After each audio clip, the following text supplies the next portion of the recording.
Hi, this is Linda Ferrell, co-author of Business: A Changing World, 8th edition, and we wanted to share with you some of the changes that have occurred in this edition and why the book is so current and connects so well with students. I think part of what we're looking at is there's an entrepreneurial spirit that's developing on college campuses, particularly within the College of Business. The Introduction to Business course is evolving and changing, and we've captured a lot of those changes. We have entrepreneurship boxes, but we integrate an entrepreneurship spirit into the content in the chapters.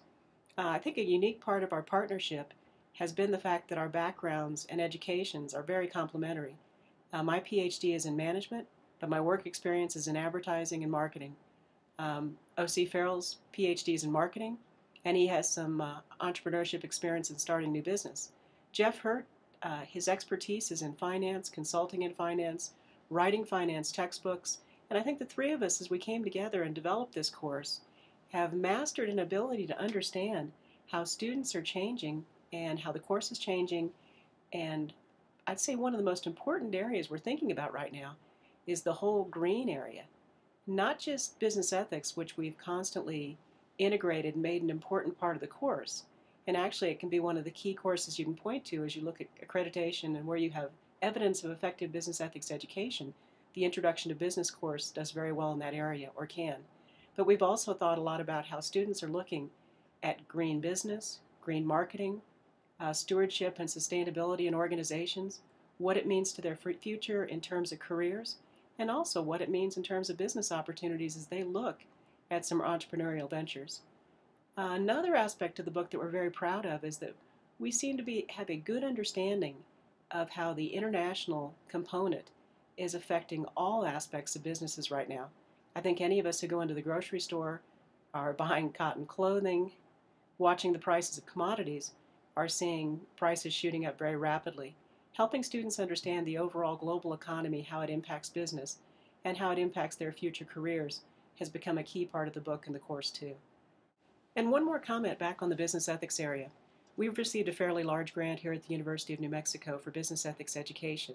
So we've been developing teaching resources, debate issues, and cases that could very effectively and easily be used along with the cases developed for the course in the Intro to Business course. We'll be sharing that website with you and making these resources open source and available for you to use.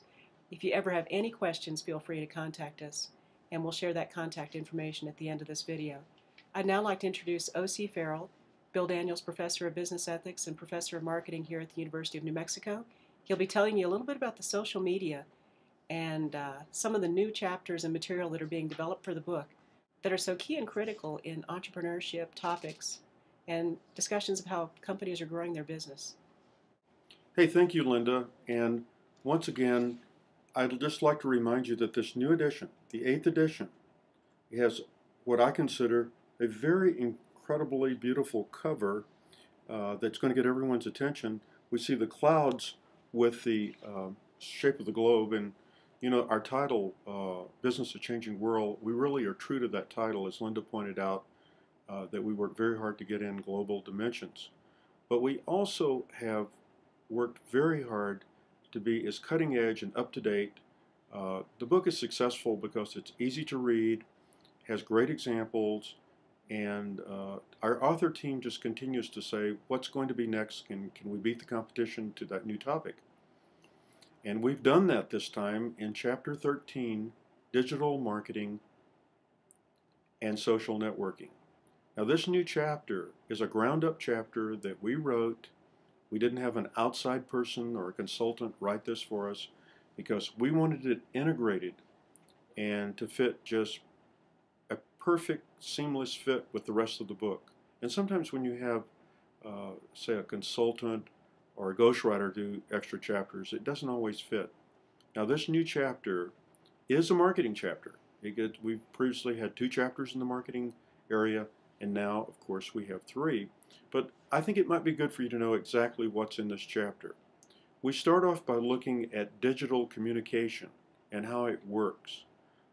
And then we relate it to the marketing mix and how digital communication is changing the way price, product, promotion, and distribution is integrated into a marketing solution. And we go over types of customer-generated digital media.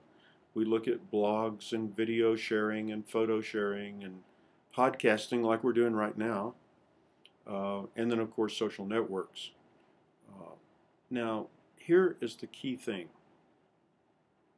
We don't just tell the students what digital media is or digital marketing. We show them how it can be integrated into not only a marketing strategy, but an overall business strategy. How digital marketing and digital media can be extremely helpful to entrepreneurs or any type of business activity. Now we cover social networking. It's a major part of the chapter. We actually look at, you know, Facebook and MySpace and LinkedIn and Twitter and all of those various types of social networking sites you're familiar with. But we don't just say what it is. They know what it is. They're using it. We show how you use this in business. How does it, we provide lots of examples of creativity in utilizing social networking. And of course, we look at how you can use social media to gather data in essentially marketing research and understanding consumers. And we also look at the legal and ethical responsibilities in this area.